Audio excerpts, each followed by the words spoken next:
एक अधिकारी जो खबर देता है कि पुलिस आने वाली है, उस अधिकारी को बचाने के लिए उसका बड़ा अधिकारी एसआईटी का हेड बन के आता है। वही एसआईटी का जब आदमी हेड बनता है, फिर दोबारा से होता है तो पता चलता है जब एक कमेटी बनती है, उसी अपराधी का जब इनकाउंटर हो जाता है तो कमेटी बनती है तो पता चलता है उसमें एक आईपीएस ऑफिसर ऐसा है जो फर्जी इनकाउंटर में है। तो ये जो क्रोनोलॉजी समझ में नहीं आ रही है, लगता है कि सब गोलमाल है, जिसको कहते हैं सब गोलमाल है भाई, सब गोलमाल है। अब जबकि लगातार ये मांग हो रही है और लगातार हम लोग मांग कर रहे हैं कि भाई सरकार को सुप्रीम कोर्ट के किसी जज से, रिटायर्ड जज से या सिटिंग जज से इसकी इंक्वायरी करा के और उसकी जो सीडीआर है, कॉल डिटेल, थोड़ा पब्लिक करो तो पब्लिक को थोड़ा सेटिस्फेक्शन होना कि हकीकत में क्या बात है, कि किस नेताओं से उसके संबंध थे, किन अधिकारियों को बचाने की सरकार कोशिश कर रही है, कौन अधिकारी हैं, कौन नेता है जिसको सरकार बचाने के लिए इतना जोड़ तोड़ लगाई है, इतनी मेहनत कर रही है। सरकार ने पूरी जान लगा दी है कि कोई अधिकारी और नेता बच जाएं। अरे ना तो आपका ना मेरा, आप उसकी सीडीआर पब्लिक कर दीजिए, जनता को पता चल जाएगा क्या सच था। दूध का दूध, पानी का पानी। जो व्यक्ति लास्ट 3 सालों में 15 साल विदेश गया हो और आपकी पुलिस और आपका जो इंटेलिजेंस डिपार्टमेंट है वो क्या करता रहा, जो आपका एलआईओ वो क्या करती रही, 15-15 बार वो बाहर जा रहा है, आ रहा है और आपको पता ही नहीं चल रहा है। तो इसके मतलब कोई ना कोई तो इनके साथ इन्वॉल्व है, किसी नेता का और किसी अधिकारी का इन्वॉल्वमेंट पक्का है, जिसको बचाने की सरकार पूरी कोशिश कर रही है। कोरोना वायरस संक्रमण के मामले अकेले इंडिया में, तो यही मैं पूछना चाहता हूं कि उत्तर प्रदेश की सरकार से और केंद्र सरकार से, आखिर आपकी व्यवस्था क्या थी जो इस कोरोना वायरस को बढ़ने से आप रोक नहीं पाए? आपकी फेलियर की वजह से पूरा देश मुसीबत में आ गया। अगर आपने उसी समय ट्रेन और उसी समय बस चला दी होती जब आपने लॉकडाउन किया था मार्च में, तो शायद इतना हर जगह तक फैलता नहीं है। या आपने दिसंबर में या जनवरी में ही जो आपने अपनी फ़्लाइट थी, इंटरनेशनल फ़्लाइट आपने जो लैंड कर रही थी, उसकी स्क्रीनिंग शुरू कर दी होती तो शायद हमारे देश के अंदर में ये कोरोना वायरस ना आ पाता।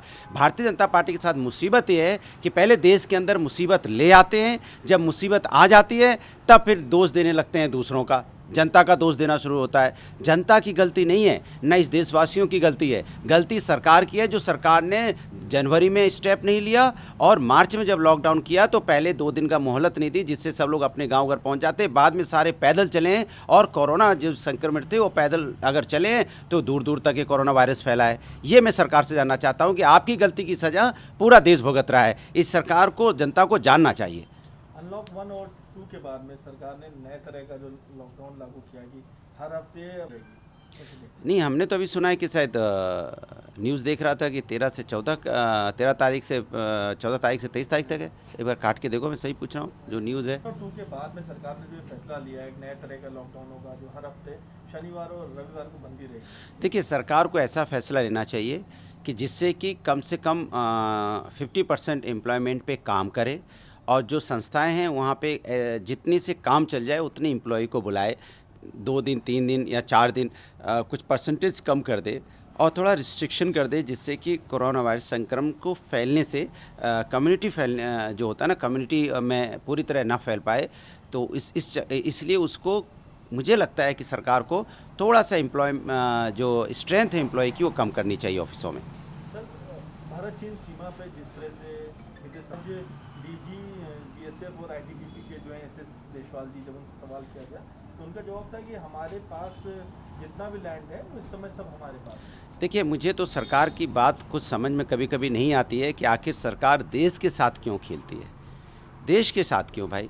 एक बार आप कहते हो कि वो हमारे अंदर आए नहीं थे, यही वर्जन था पहले, तो यही भारतीय जनता पार्टी कह रही थी, सरकार कह रही थी कि नहीं चाइनीज़ सेना हमारे नहीं आई है। कुछ दिन बाद कहने लगी कि नहीं 1 किलोमीटर पीछे चली गई है। तो मैं जानना चाहता हूँ, आई नहीं थी तो गई कैसे, और गई और अगर गई है तो कितनी दूर तक गई है, क्या वो जो लैंड है वो मेरे कब्ज़े में आई या नो मैन लैंड जोन बना दिया गया है। कन्फ्यूजन की स्थिति क्यों है? क्यों जब बात होती है चाइना की तो आप उसको भारतीय जनता पार्टी कांग्रेस का झगड़ा बना देते हो।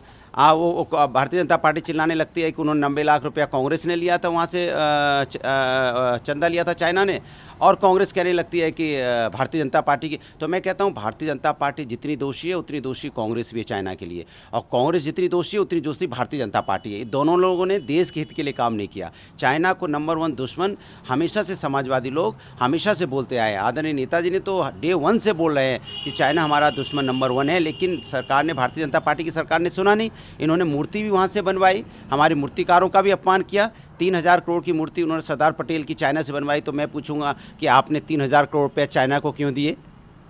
क्यों दिए 3,000 करोड़? इन्होंने, कांग्रेस ने 90 लाख रुपए चंदा लिया, तो आपने 3 करोड़ रुपया दे दिया चाइना को मूर्ति बनाने के लिए। ना जाने आप कितने यहाँ पे झूला भी झुलवाया आपने। वहाँ जाके 18 बार गए भी, 5 बार आप मिले भी, 18 बार मिले, 5 बार गए। आखिर ये क्या कांग्रेस और बीजेपी कौन से ऐसा राज छुपाना चाहती है देश के साथ में, जो बीजेपी कांग्रेस का झगड़ा बना के और इसको मामले को ही रफा दफा कर देती है। चाइना के बॉर्डर का झगड़ा, हमारे 20 जवान शहीद हुए हैं, उसके बारे में बात ना करके वो उनके फंड के बारे में बात करती है, वो उनके बारे में बात करता है। मैंने बीजेपी कांग्रेस बीजेपी का झगड़ा बना के, कांग्रेस बीजेपी राष्ट्र नहीं है। राष्ट्र कांग्रेस बीजेपी नहीं। 20 जवान शहीद हुए हैं, ना बीजेपी के शहीद हुए, ना कांग्रेस के शहीद हुए हैं, राष्ट्र के शहीद हुए हैं। तो राष्ट्र की बात क्यों नहीं करते? और राष्ट्र के मामले में बीजेपी कांग्रेस बराबर के दोषी हैं।